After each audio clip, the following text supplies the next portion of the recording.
Bom, a 32, a letra A,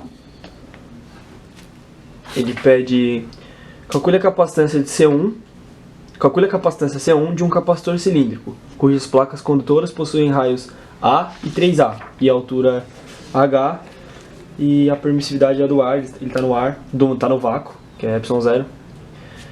Então, a gente sabe que a gente já fez essa questão, essa letra A a gente já fez exatamente o que ele pede na questão 26, para descobrir a capacitância de um capacitor cilíndrico. E lá a gente encontrou, se alguém tiver dúvida ainda, veja o vídeo de novo da questão 26, que a capacitância seria essa aqui. Só que aqui nesse exercício a única diferença é que eu tenho o valor de B e eu tenho o valor de A. O valor do raio externo, que é B, é 3A, e do raio interno é A. 3A dividido por A dá 3. Então o valor da capacitância e o gabarito da letra A é 2π ε0 dividido por ln de 3. Certo? Essa é a letra A da nossa questão. Vamos para a letra B agora. Bom, na letra B dessa questão, ele fala que ele quer dobrar a capacitância C2, né, inserindo esse dielétrico com permissividade de 10 vezes ε0. A partir do momento que ele insere esse dielétrico aqui no meio do capacitor, eu vou ter a formação de dois capacitores. Ou pelo menos eu penso assim para facilitar a minha resolução. Como assim? Primeiro eu resolvo esse capacitor aqui de cima. Eu esqueço que ele inseriu um dielétrico e eu resolvo esse capacitor aqui de cima. O capacitor que eu vou chamar de capacitor A. Esse capacitor de cima vai ter uma altura H menos X. Concorda? Ou seja, vai ser um capacitor cilíndrico de altura H menos X. Ou seja, a gente sabe já a capacitância de um capacitor cilíndrico. A gente pode utilizar aqui da letra A já, da questão 26 ainda também, que é a capacitância. Então a nossa capacitância A será 2π ε0 sobre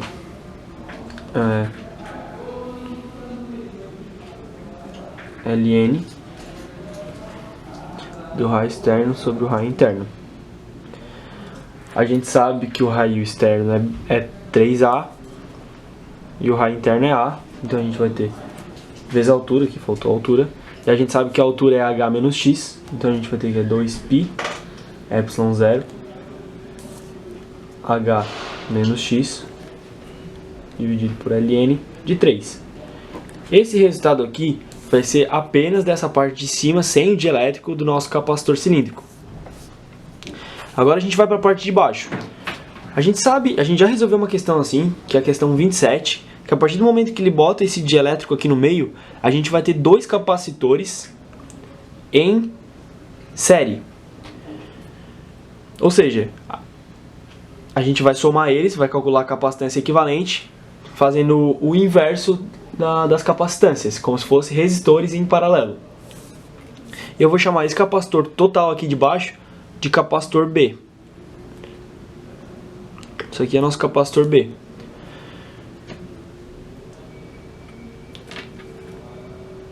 Se o capacitor B é composto por dois capacitores em série, eu preciso dividir esses capacitores em série. O capacitor que possui o dielétrico aqui, eu vou chamar de capacitor linha, e o capacitor aqui de fora, vou chamar de capacitor duas linhas. E o nosso capacitor B, então, 1 sobre o nosso capacitor B, vai ser 1 sobre C' mais 1 sobre C duas linhas. O que é o C'? Vamos trazer aqui para o canto. O que é o C'? C' é 2π, a gente já sabe, é um capacitor cilíndrico, 2π vezes ε0 vezes a altura dele. Qual que é a altura dele? A altura x. Dividido pelo ln do raio externo sobre o raio interno. O que é o raio externo desse capacitor C'? O raio externo, que eu não desenhei aqui, isso aqui é A também. Então o raio externo tá aqui, que é 2A. O raio interno é A. Opa, então o capacitor C' é 2π ε0x ln de 2. Certo? Agora vamos para o capacitor duas linhas. Capacitor duas linhas, ele também é um capacitor cilíndrico, então é 2π ε0. A altura também é x. E o raio externo desse nosso capacitor está aqui fora. O raio externo é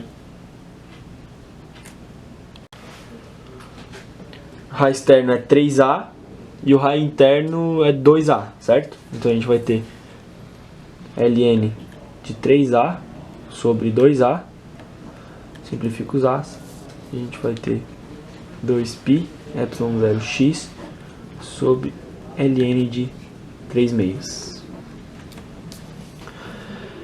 Bom, a gente tinha falado então que o capacitor B, que é esse capacitor aqui de baixo, é definido por essa soma aqui, o inverso dessa soma no caso. Então a gente acha o capacitor B, trabalhando com essas equações do C' e do C duas linhas, e o capacitor total, que agora sim que é o final da questão.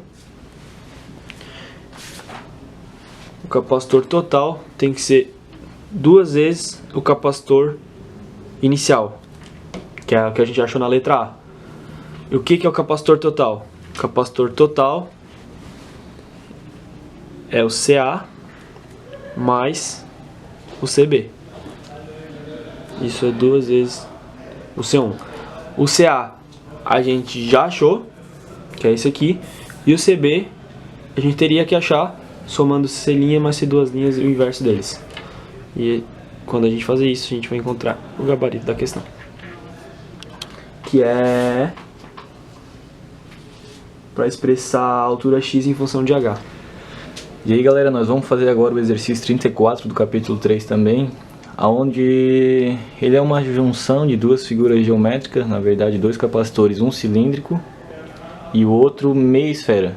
E eles são acoplados aqui de uma forma que a gente coloca uma tensão e a configuração deles fica em paralelo. Tá, esse é o primeiro passo, identificar qual é a configuração dos capacitores, se é sério ou paralelo. A gente sabe que é paralelo.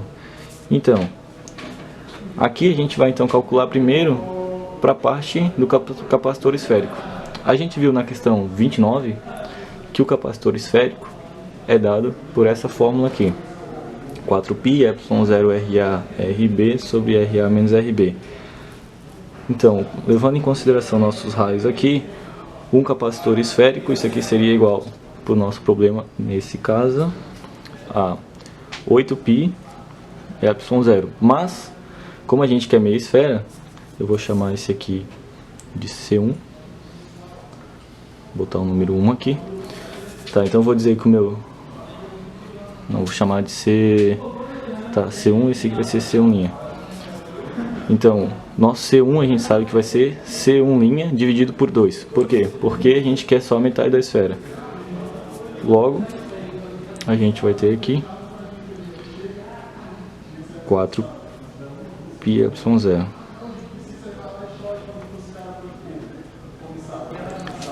O cuidado que tem que ter, na verdade, também, é que aqui vai ser o εr, não o ε0, né? Então, vou arrumar aqui εr. Por quê? Porque aqui ainda é εr, e a gente sabe que o εr nesse caso aqui é igual a 3 ε0.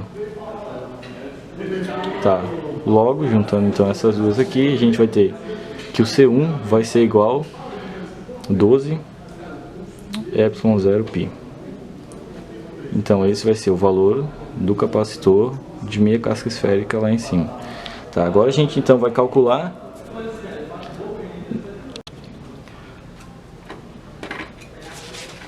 Então pessoal, agora a gente vai fazer para o capacitor cilíndrico, e a gente viu na questão 26 que tendo o raio B e o raio A, a gente acha o valor do capacitor por essa fórmula aqui.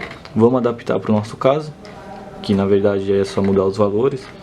Então H vai ser 3R e B vai ser 2R e o A vai ser R. Então isso aqui vai ficar 3ε0, 2π, H agora, que vai ser 3R, sobre Ln de 2. Então tá.